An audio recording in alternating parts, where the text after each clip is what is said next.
in order to make that shift, that's a paradigm shift. That requires a change of consciousness.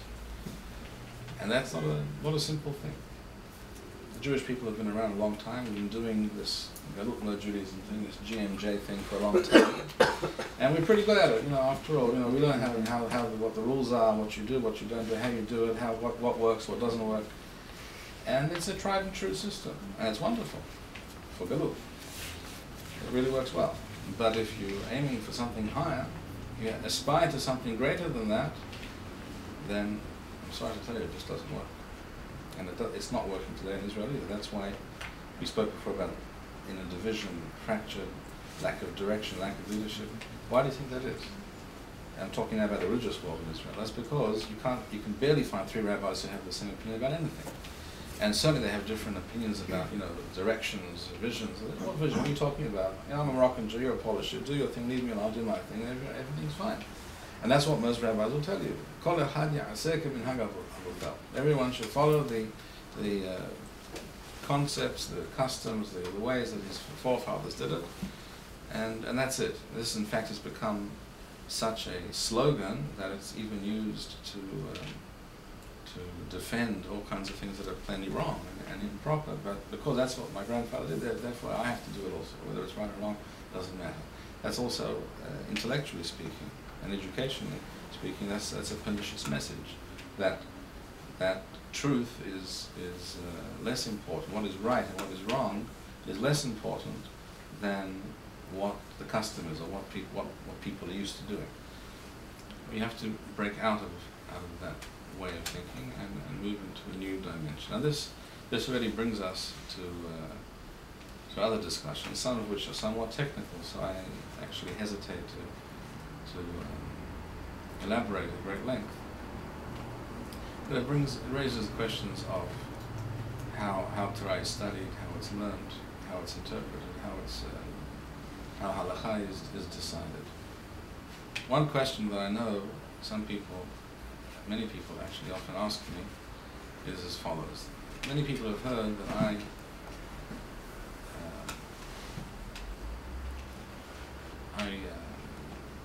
propose and suggest that we need to move into a period in terms of Torah study and halakhic practice, which is based to a much larger degree, at least, on the Talmud Yerushalmi, on the Talmud that was written in Eretz Yisrael, as opposed to the Talmud Bavli, which was written in Babylon.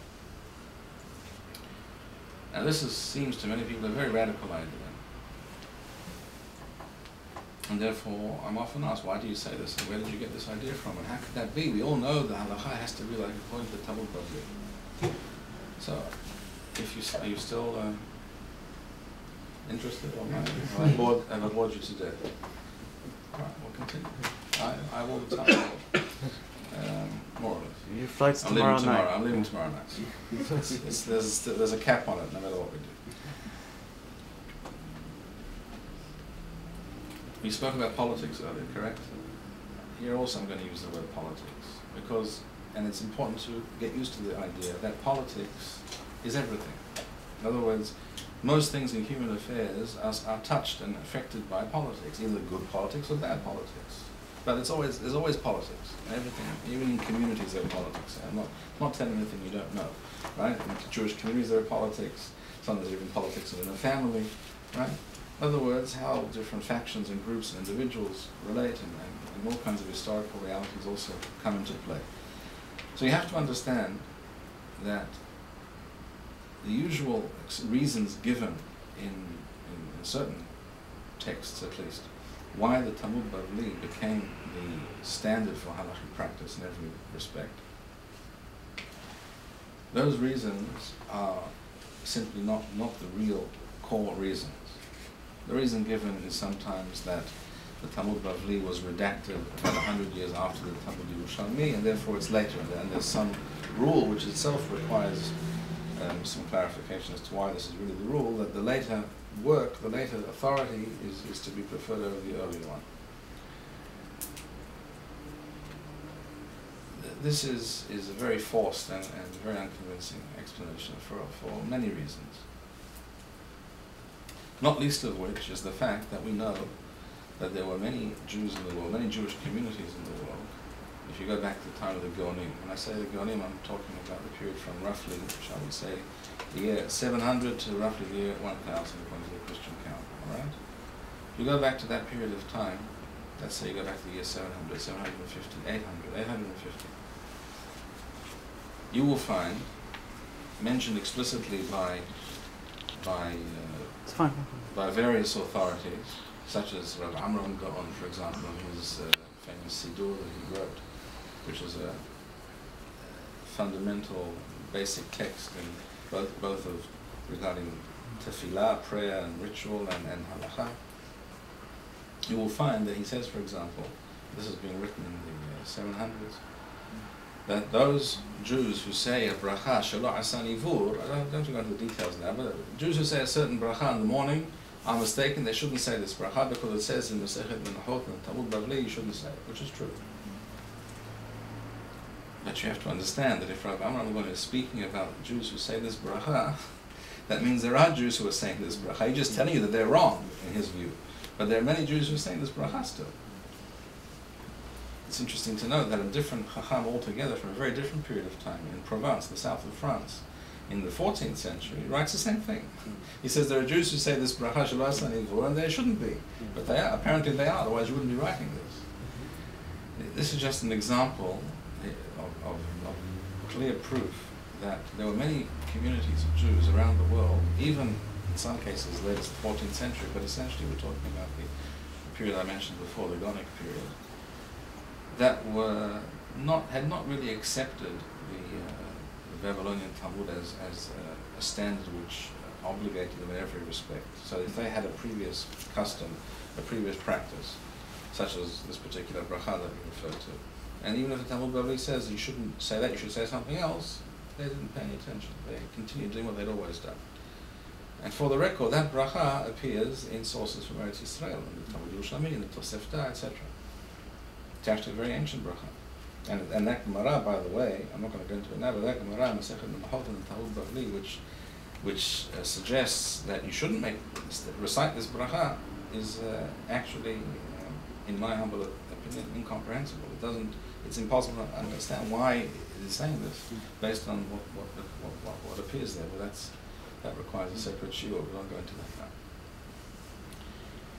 The fact that, therefore, that there were many Jews, many communities that did not accept the Talmud Bavli, even though the Talmud Bavli was there, was out there, was in the world, it existed, tells you that there isn't such a simple rule in the realm of Torah which states that, well, there's a thing called Talmud Bavli, and because it comes after this one or some other reason, you have to follow this one and not that one.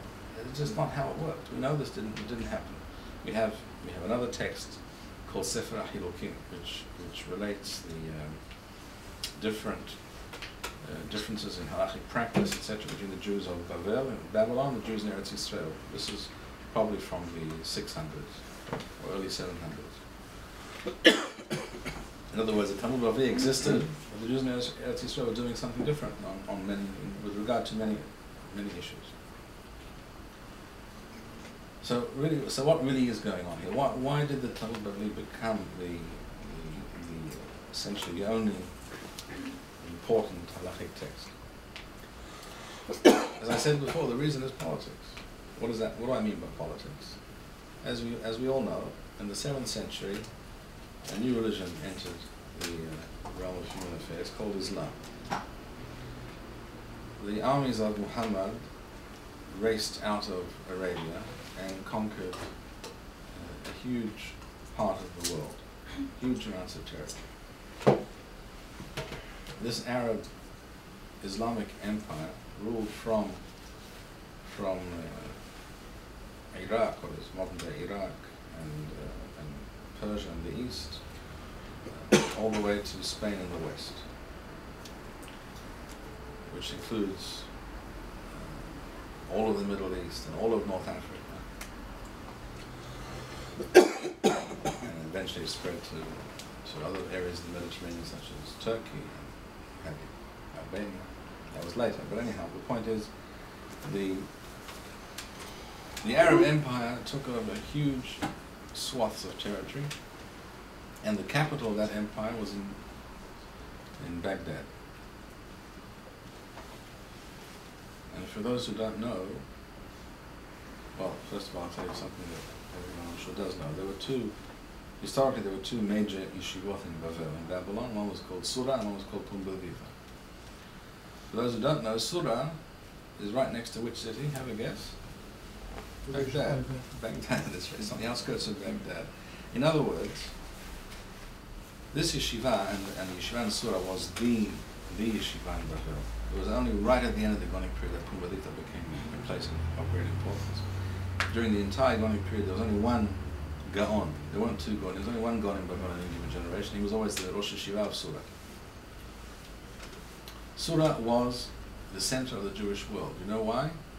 Because the world was the Arab world, or the center of the Jewish world, at least, was in Baghdad. That was where you had a huge concentration of Jews and many important yeshivot and rabbis. And this was the most powerful nation, empire in existence at that time. And that's how history works. That's politics. When you have a yeshiva, which is the most important yeshiva in Bavel, and in terms of numbers and maybe also knowledge, the greatest or one of the greatest in existence, and this place, this yeshiva in Surah outside Baghdad, is sitting right, is adjacent to the capital of the most powerful political entity in existence, the Islamic Empire. Well, it's like, think about New York, which is a financial center in many ways of the world, and think about the position of the United States today, which perhaps it wasn't what it has. It's not today what it was some years ago, but it's still a very powerful and very influential nation. And things that happen here influence things that happen everywhere else. Correct? When you're the center of such an immense, powerful entity, you immediately become, if you run a yeshiva, your yeshiva becomes the most important and most powerful Jewish yeshiva in the world. And by the way, the Arab leaders, the rulers of Baghdad and the Arab Empire, they officially installed the Rosh Yeshiva of Surah. He didn't exist in a vacuum. He was installed and he was funded by this Muslim government as well. And therefore, and the center of world trade was in Baghdad. The center of world commerce was in Baghdad. People from all over the world were bringing products and merchandise to the center of this empire. And therefore, Jews all over the world also. First, many were traders and merchants. They came to Baghdad to pick up merchandise and take it back to other countries, or to come and sell and what have you. This became the center of the Jewish world. So where did a Jew living in there were Jews in Germany, not maybe so many, but there were Jews in Germany, shall we say, in the 700s. To whom could they turn? What was the center of Jewish learning in the world?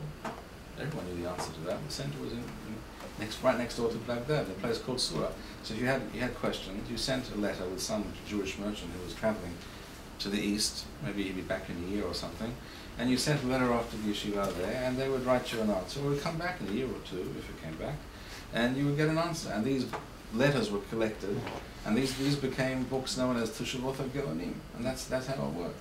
But why was this the case? Because in Eretz Yisrael at that time, the Jewish presence in Eretz Yisrael had diminished and dwindled to the point that it was more or less irrelevant. In other words, there were very few Jews living in Eretz Yisrael at this time.